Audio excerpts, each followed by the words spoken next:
A modo de ilustración, voy a contarles una historia. Un hombre tenía un burro, el cual utilizaba para los quehaceres del hogar solamente. Un día, debido a un desperfecto de su camión, tuvo que enviar al burro al pueblo cargado de unos canastos llenos de jazmines. Estas flores despedían un olor fascinante, delicioso aún para los poco conocedores. Cuando el burro entró al pueblo, todas las personas se acercaron a él y tocaban su carga con mucho cuidado. El burro, admirado por tan gran recibimiento luego de entregar la carga, esperaba con anhelo regresar para seguir siendo contemplado por estas personas que, sin conocerlo, supieron admirarlo. Pasó una semana y el hombre no pudo arreglar su vehículo y se vio obligado a volver a enviar al burro al pueblo con otro pedido, esta vez para un hacedor de adoquín. El pedido eran 2 canastos llenos de boñiga de vaca. Al entrar al pueblo, las personas sintieron ese terrible olor y tan pronto como el burro se acercaba con su carga, ellos se hacían a un lado. El burro quedó maravillado de tan gran reverencia y de cómo la primera vez quisieron tocarlo y admirarlo, pero esta vez no habían podido resistir sus encantos y habían decidido hacerle una calle de honor. Así es el orgullo en el corazón del hombre. Su vida es un exceso de estimación propia que está cargada de un sentimiento de superioridad que siempre lo cegará de la realidad. Quiero que por favor me acompañe a nuestro texto de estudio en el Evangelio de Marcos. Vamos a estar leyendo a partir del versículo 26 al 31.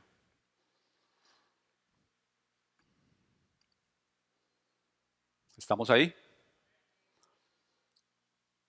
Cuando hubieron cantado el himno, salieron al monte de los olivos.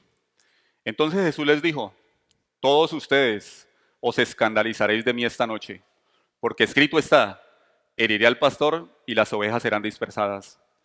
Pero después que haya resucitado, iré delante de vosotros a Galilea.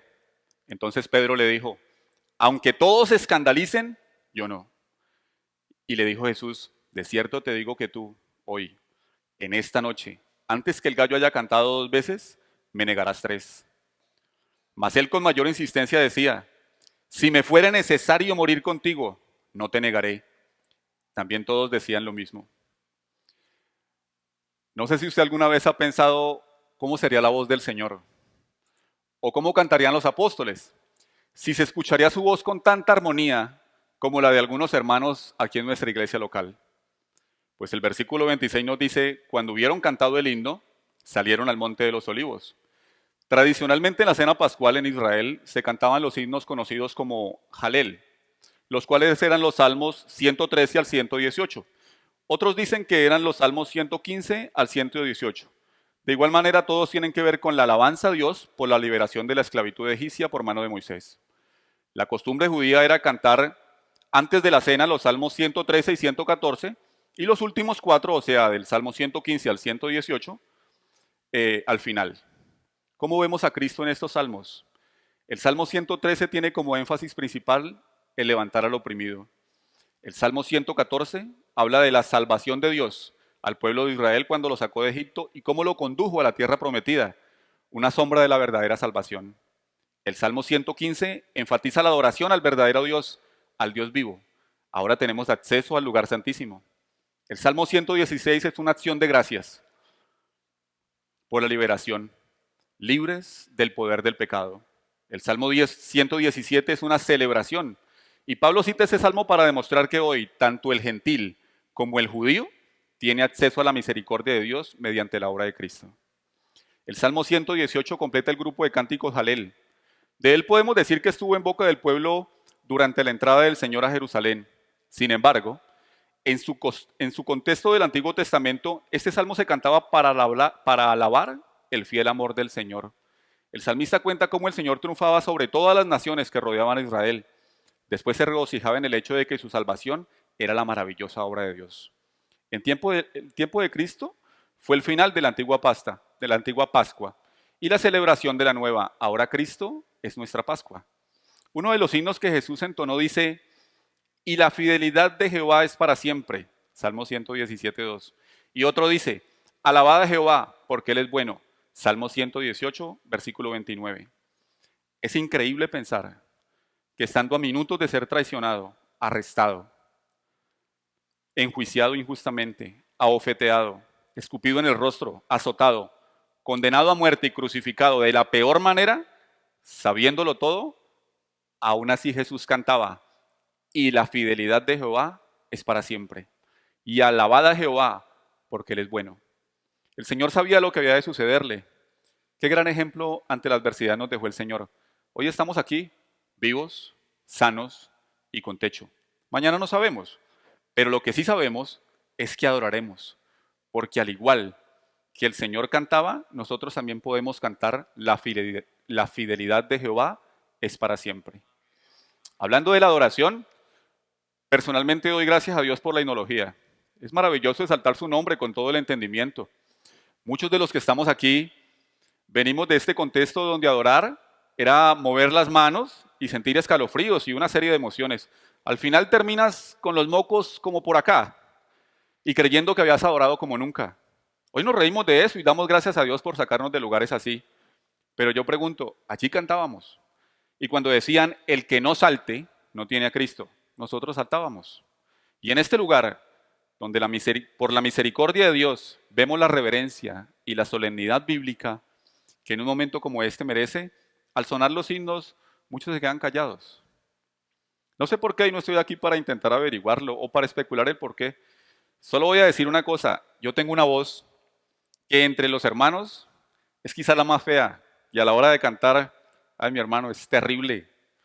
Pero cuando es el momento de adorar a mi Salvador, yo me olvido de que tengo voz fea, yo me olvido del que tengo al lado, me olvido del que llegó tarde y lo único que quiero es adorar.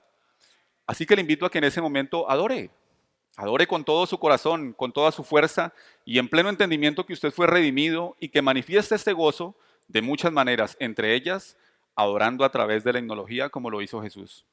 Claro está, y hay que decirlo, que los cristianos cantan, pero no todo el que canta es cristiano. Esto lo digo por si de pronto alguien piensa que al cantar está haciendo alguna obra que lo ayude a hallar gracia delante de Dios.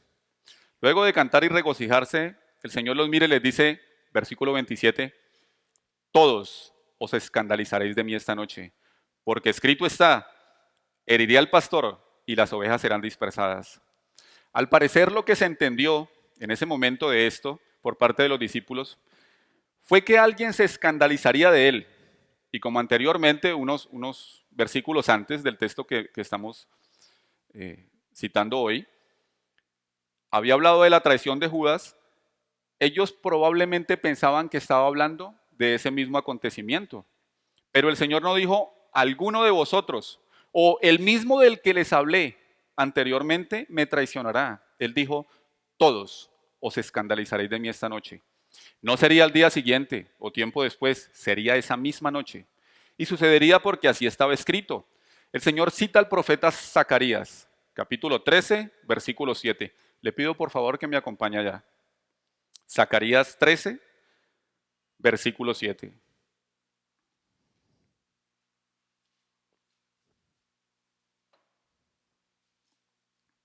Dice así la palabra de Dios. Levántate, oh espada, contra el pastor y contra el hombre compañero mío, dice Jehová de los ejércitos. Hiere al pastor y serán dispersadas las ovejas, y haré volver mi mano contra los pequeñitos. Se levantará una espada para matar al pastor y al hombre compañero mío. Estas dos expresiones hablan de una misma persona. La antigua palabra hebrea para compañero mío la podemos encontrar en Levítico 6.2 y Levítico 18.20 para dar a entender un prójimo cercano. Esto describe a alguien que es más que un amigo de Jehová. Este pastor mora lado a lado con el Señor. Él es su igual. Dios no le hubiera aplicado este epíteto a cualquier hombre piadoso o impío, el cual lo hubiera señalado como pastor sobre una nación. La idea de que alguien muy cercano o compañero no solamente involucra una similitud en vocación, sino una comunión de origen espiritual, de acuerdo con el cual aquel a quien Dios llama su compañero no puede ser un simple mortal, solamente puede ser aquel que participa en la naturaleza divina o que es esencialmente divino. ¿Conoce usted un hombre así?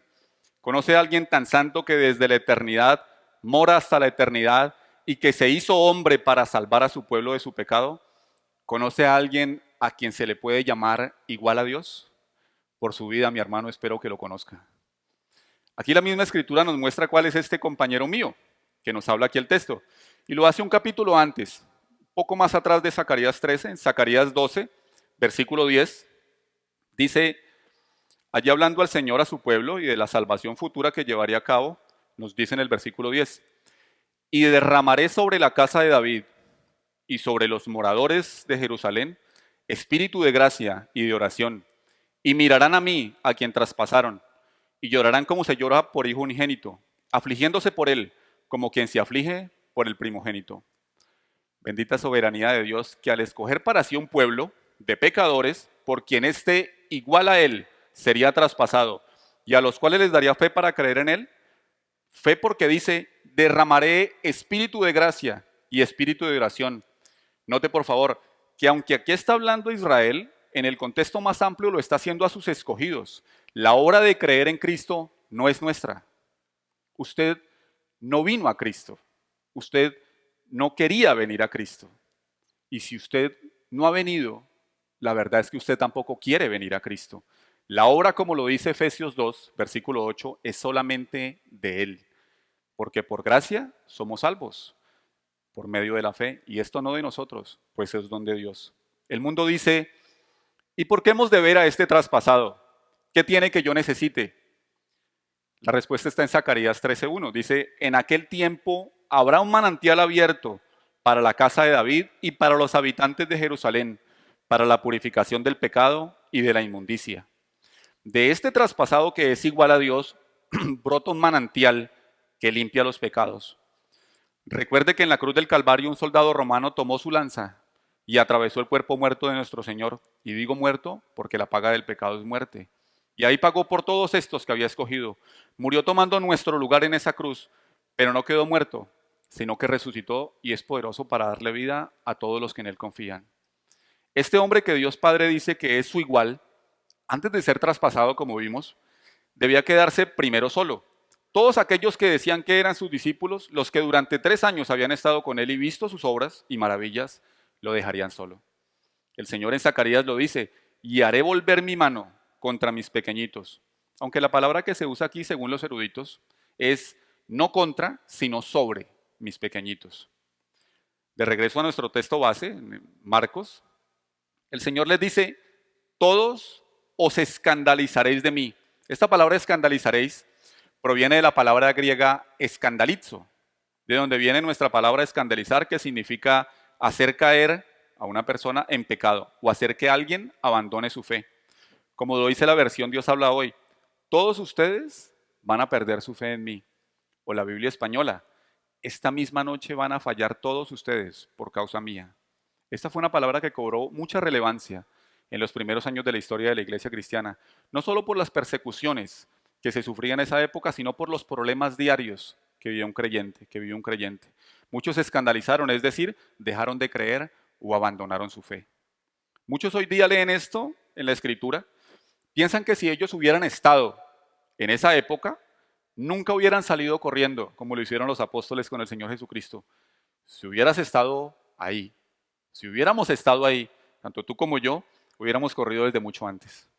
Es fácil ser valiente cuando no se viven las cosas, pero aunque tuviéramos la intención de pelear y mostrar que no somos los cobardes que somos, el Señor dice, todos ustedes dejarán de creer en mí porque escrito está. Esto que el Señor Jesús les estaba diciendo no se lo dijo porque se le vino a la mente en ese momento. No dijo, voy a meterles miedo a los discípulos. Si yo te digo hoy, arrepiéntete pues Cristo vino para que vivas una vida feliz, para que seas sano y próspero, para que saques el campeón que hay en ti. No me creas, porque ese no es el Evangelio. Pero si leyendo tu escritura en Apocalipsis 20:15 y lees esto, el que no se halló inscrito en el libro de la vida fue lanzado al lago de fuego, debes arrepentirte, debes arrepentirte. No creas que porque yo te digo, cree la escritura, así como te dije hace un momento, piensas que no te escandalizarías o abandonarías al Señor. Los apóstoles también pensaron exactamente lo mismo. Yo nunca lo abandonaré. No creyeron lo que estaba escrito. No creyeron lo que se les había dicho, lo que el Señor les estaba diciendo que sucedería. No creyeron lo que ha sido profetizado hacía 500 años. Aquí hay algunos que no creen lo que dice la Escritura, o la Escritura más, o la Escritura pero también algunas otras cosas. Tan pronto como el Señor les dice lo que es inevitable, o lo que ellos inevitablemente iban a hacer, les dice en el versículo 28, pero después que haya resucitado, iré delante de vosotros a Galilea. El Señor no había padecido, no había muerto para traer salvación a su pueblo por sus pecados y ya les estaba diciendo, voy a resucitar. Voy a morir, sí, pero no voy a quedarme muerto. Voy a resucitar y como siempre, iré delante de vosotros a Galilea. Vea esto tan maravilloso. Ustedes me abandonarán, pero yo soy el buen pastor. Y no solo daré mi vida por mis ovejas, sino que los volveré a reunir. Ustedes se dispersarán, pero yo los reuniré junto a mí nuevamente. Esa misericordia divina que nos permite conocer el final de la historia, o el comienzo, como podríamos decir también, porque el Señor no solo los volvió a reunir, sino que los comisionó a predicar el Evangelio y a hacer discípulos a todas las naciones. Aquellos que una vez cayeron entenderán que son escogidos de Dios y que Él no deja al caído al justo, porque escrito está, mis ovejas oyen mi voz y yo las conozco y me siguen y yo les doy vida eterna y no perecerán jamás, ni nadie las arrebatará de mi mano. Permítanme preguntarle algo. ¿Desde cuándo se enteró Jesús que sus discípulos lo traicionarían? ¿Fue porque acaso lo había leído en las Escrituras? ¿Desde cuándo? Desde siempre, desde antes de la fundación del mundo, y aún así los amó. Y les dio su Espíritu Santo para que los santificara. Hay mucha gente que se pregunta, ¿será que el Señor sí me ama? ¿Será que yo puedo perder mi salvación? Gracias a Dios nuestra salvación no depende de nosotros. Lo que depende de nosotros y en lo que debemos ser responsables es en nuestra santificación. Un hombre dijo, si el cristiano no quiere caer, tiene que alejarse de lugares resbalosos. Dios es soberano, pero tanto tú como yo somos responsables. Y la Biblia enseña ambas cosas y yo las creo. ¿Las crees, mi hermano? ¿Las crees tú? Si las crees, deja las niñerías, pensando que para crecer hay que emplear tal y tal estrategia, que para que la iglesia sea mejor se debe organizar así y asá. Este así y asá es el que se conoce hoy día como ministerio de mujeres, ministerio de jóvenes, ministerio de profesionales, ministerio de esto, ministerio de aquello. Ese tipo de comportamiento lo que muestra es orgullo.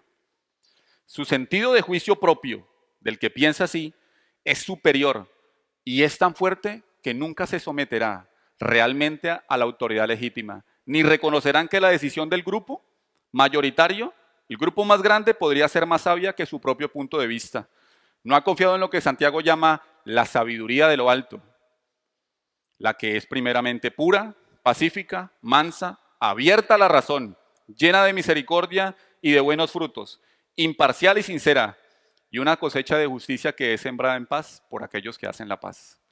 Somos para la gloria de Dios una iglesia bíblica y hay que dejar las niñerías y sujetarnos a lo que dice la Biblia, conscientes que toda estrategia humana para edificar el cuerpo de Cristo es vana y perecerá, y que la iglesia crece no porque seamos mejores que los carismáticos o pentecostales, o mejor que los que no conocen al Dios de las Escrituras, no.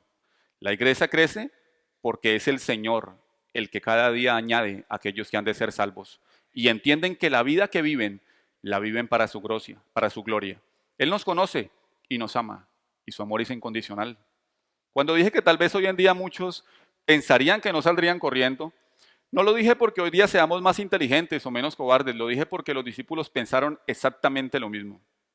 ¿Abandonarte, maestro? Nunca. Veamos el versículo 29.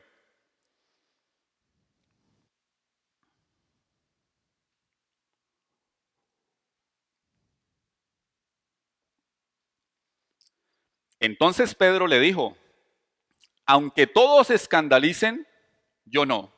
El Evangelio de Mateo nos dice que su respuesta fue, yo nunca.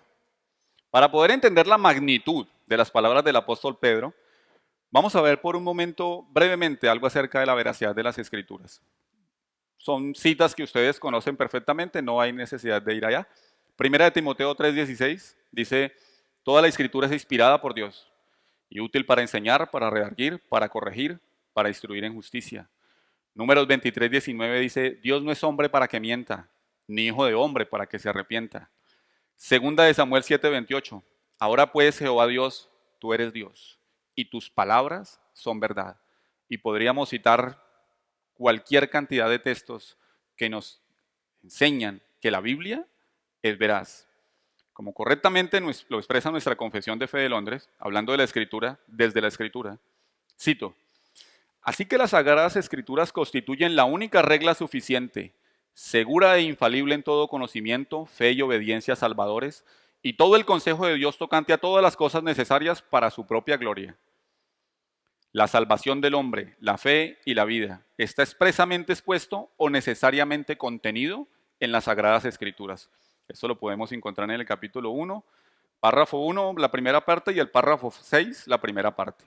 Quise mostrarles de una forma corta que lo que la Escritura dice de ella misma, que es confiable y que es la palabra de Dios, y que no podemos citar otras fuentes diferentes a ella para probarlo, porque en ese caso esa otra fuente sería mayor que la Escritura, sería más grande y confiable que ella misma. Con esto, espero que podamos entender mejor las palabras de Pedro. ¿En qué sentido? El Señor dice a los discípulos, hoy todos ustedes me abandonarán, y acompaña su aseveración con el escrito está. Y aquí sale Pedro y dice, aunque todos se escandalicen, yo no. Notemos algo aquí. Pedro hace dos anuncios. Primer anuncio, yo no sé estos, o sea, los apóstoles, sus hermanos, con los que ha compartido 3 años junto a Cristo. Dice, yo no sé estos. Algo así como, de estos no se sabe qué esperar. Pero en lo que a mí concierne, en lo que a mí Pedro concierne, nunca te abandonaré. Mi hermano y amigo que está aquí en esta noche, esto es tan delicado. Cuando uno le pregunta a una persona si sabe quién es el apóstol Pedro, por lo general, en un 95%, le dice a uno, el que negó a Jesús, ¿cierto? Y según lo que hemos visto y veremos, usted podría decir esta noche, ese Pedro era terrible, cuánto orgullo y arrogancia, ignorando que la naturaleza de Pedro en nada difiere de la de nosotros, en cuyo caso no es qué arrogante y orgulloso fue Pedro, sino cuán arrogantes y orgullosos somos todos los seres humanos. El segundo anuncio que hace Pedro es, ¿sabes qué, Jesús? Lo que tú estás diciendo no es cierto. Lo que la Escritura dice hace 500 años acerca de lo que va a suceder esta noche, no es cierto. Y si no es cierto lo que la Escritura dice, Dios Padre mintió al decir que hoy a este hombre, igual a él, todos sus cercanos lo abandonarían. El Espíritu Santo no inspiró a los escritores bíblicos. Todos están equivocados porque aunque todos se escandalicen de ti, yo no. Yo no lo haré. En el texto paralelo a este, en el Evangelio de Lucas, capítulo 22, versículo 31 en adelante, nos arroja un poco más de luz acerca de lo ocurrido en ese momento. Le pido por favor que me acompañe allá. Lucas 22, voy a estar leyendo a partir del versículo 31.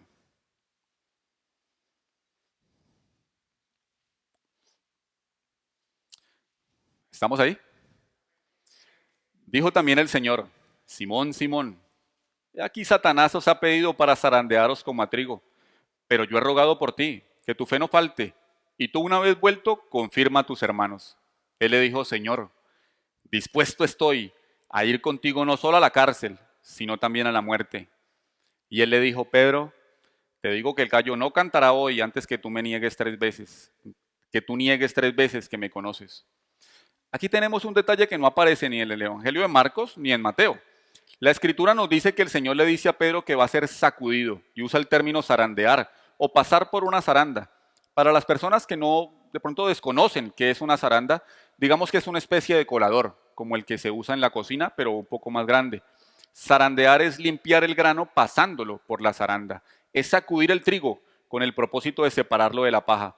Al buscar en un diccionario el significado nos dice que es mover una cosa de un lado a otro con rapidez y energía. Así que Pedro iba a ser movido de un lado a otro con rapidez y energía. Pero esto no iba a suceder porque se lo mereciera, por ser un impetuoso o por un capricho del destino, ni porque la vida se hubiera ensañado con Pedro o porque estuviera pagando un karma. Él iba a ser zarandeado porque Satanás había pedido permiso a Dios para poder hacerlo y Dios se lo dio.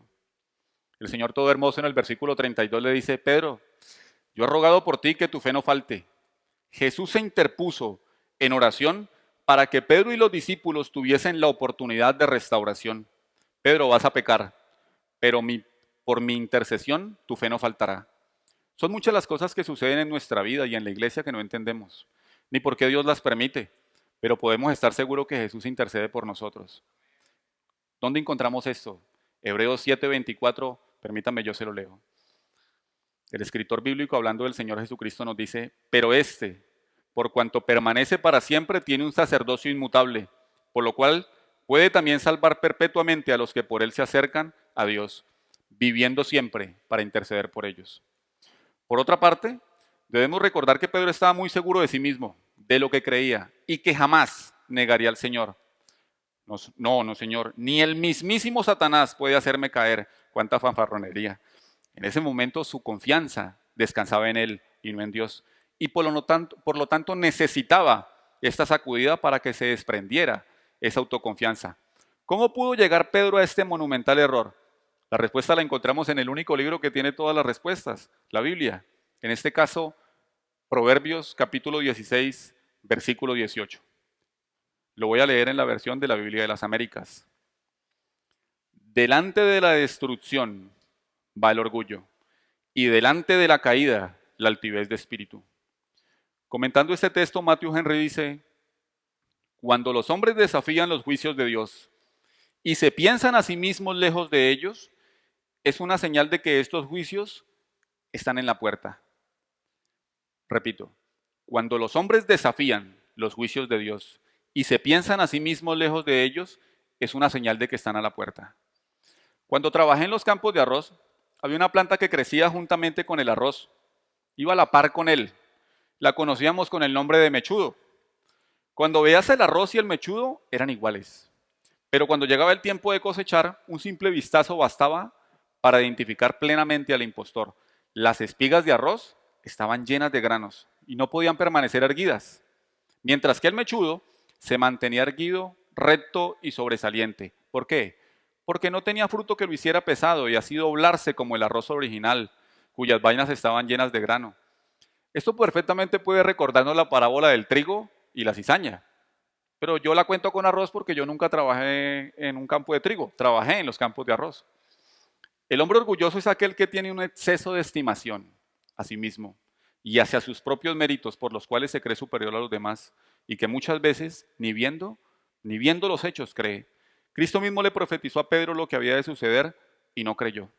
Al creyente, el peso del fruto en su vida que lo hace agacharse no es el fruto de las almas ganadas, como dicen por ahí, sino el peso del fruto que trae el Espíritu Santo, como nos lo dice la carta a los Gálatas. Volviendo a nuestro texto en Marcos, dice el versículo 30, que el Señor muy paciente le dice: Pedro, de cierto te digo que tú, hoy, en esta noche, no será mañana o la semana que viene, será hoy. El Señor es específico al decirle que sería él, Pedro, quien lo negaría, no Juan o Andrés o los demás apóstoles, sería él, Pedro. Le indica cuándo lo haría, hoy, en esta noche.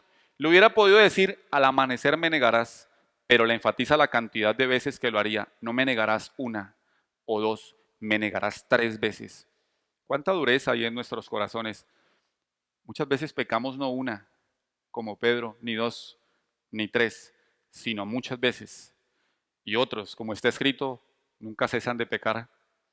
El Señor le da también un indicador de tiempo a Pedro, el canto del gallo. Referente a esto, Hendriksen comenta, abro comillas, la referencia al canto del gallo cumple un doble propósito. Primero, indica el carácter superficial de la jactancia de Pedro. Al cabo de unas pocas horas antes del amanecer, Pedro iba a negar públicamente a su maestro. Segundo, el mismo canto del gallo es también el medio para conducir a Pedro al arrepentimiento, porque la referencia de Cristo a este hecho quedaría firmemente grabada en su mente, de modo que en el instante apropiado, ese recuerdo oculto tiraría de la cuerda que accionaría la alarma de la conciencia de Pedro. Fin de la cita. Pero Pedro, lejos de entrar en razón, prosigue diciendo, versículo 31, mas él con mayor insistencia decía: si me fuere necesario morir contigo, no te negaré. También todos decían lo mismo. La versión en inglés dice: hablaba con más vehemencia. Algunos comentan que al usar Marcos este énfasis en esta parte, y cuyo significado de la palabra perisea, que es la palabra griega, se intensifica en ese momento y que se encuentra solo en el Evangelio de Marcos, dicen que quizá por esta razón el mismo Pedro es el que está recordando su vehemente negación, teniendo en cuenta que Marcos basó su evangelio en posibles relatos de Pedro.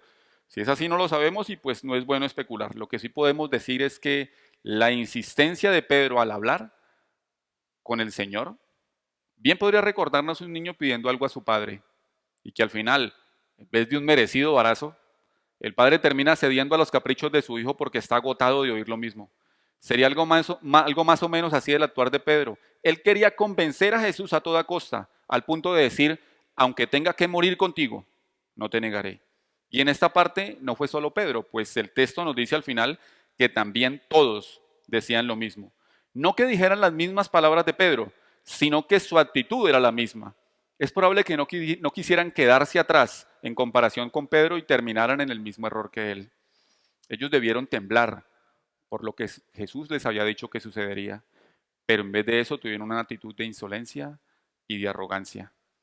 No puedo terminar sin hablar de la aplicación, y por eso quiero decir que muchos de nosotros nos escandalizamos del Señor continuamente. No testificamos de lo que decimos creer, pero al estudiar sobre este texto y lo que le pasó a Pedro, tendemos a menospreciarlo y a enjuiciar su comportamiento. Quiero que por favor me acompañe a Lucas 22. Vamos a leer el versículo 61 y 62 y espero que el Señor nos ilumine para poder entender.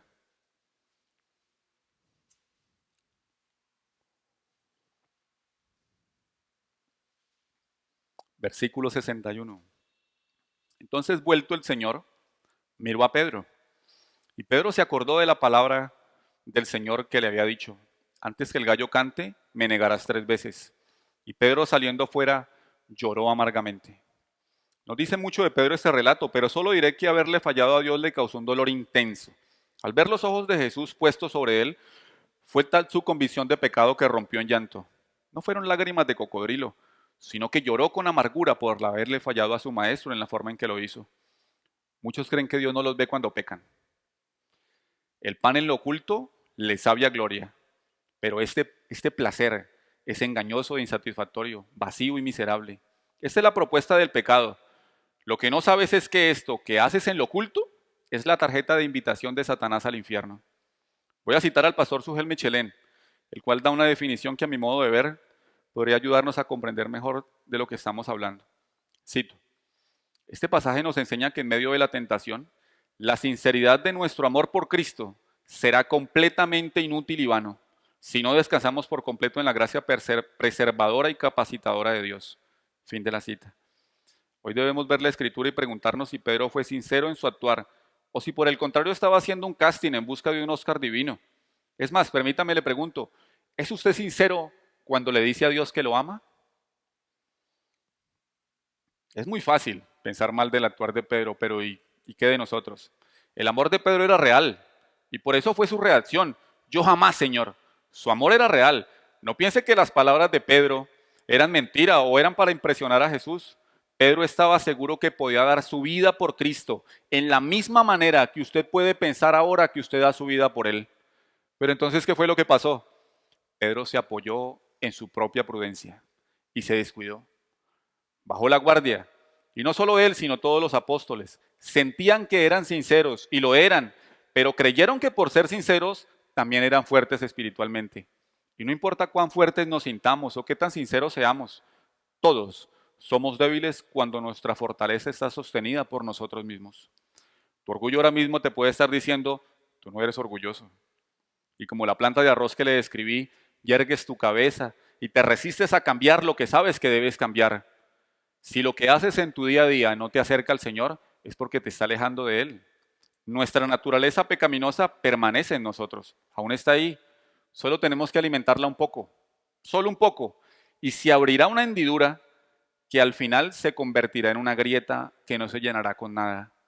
Posiblemente la vida de alguien aquí hoy sea así. Estás viviendo una vida que desde tu punto de vista es perfecta y no necesitas cambiar. Yo te invito hoy a que pongas tu vida frente a la única vida que es ejemplar, la de Cristo. Y dime qué mereces hoy, cielo o infierno. Yo sé cuál será tu respuesta, porque yo también fui un orgulloso, incapaz de agachar su cabeza. Pero Cristo, mi amigo, tuvo misericordia y me dio su Espíritu Santo. Me da vida y no me permite apoyarme en mi propia prudencia.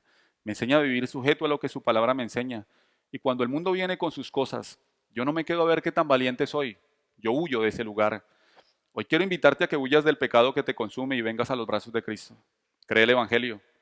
Ni tú, ni yo podemos hacer frente a, a nuestra naturaleza caída. Y si crees que tu naturaleza puede acercarte a Cristo, te invito a que te pongas a leer la Biblia y verás cómo te da sueño. Ponte a orar y entenderás de lo que te estoy hablando. Pero eso sí, entra a Facebook o a Instagram o cualquier otro de los entretenimientos sociales y verás cómo te da la 1, 2 de la mañana y piensas que te puedes quedar ahí hasta el otro día. Nuestra naturaleza pecaminosa siempre, no de vez en cuando, siempre nos quiere alejar de Cristo y de su bendita palabra. Pero los hijos tenemos un sello, su Espíritu Santo, que nos santifica e ilumina para ver a Cristo y anhelar ser como Él. Ven a Cristo porque Él ha prometido que no te echará fuera. Pero no vengas con tu arrogancia como si Dios te debiera. Ven humillado, sabiendo que toda tu vida has pecado contra un Dios 3 veces santo. Vamos a orar.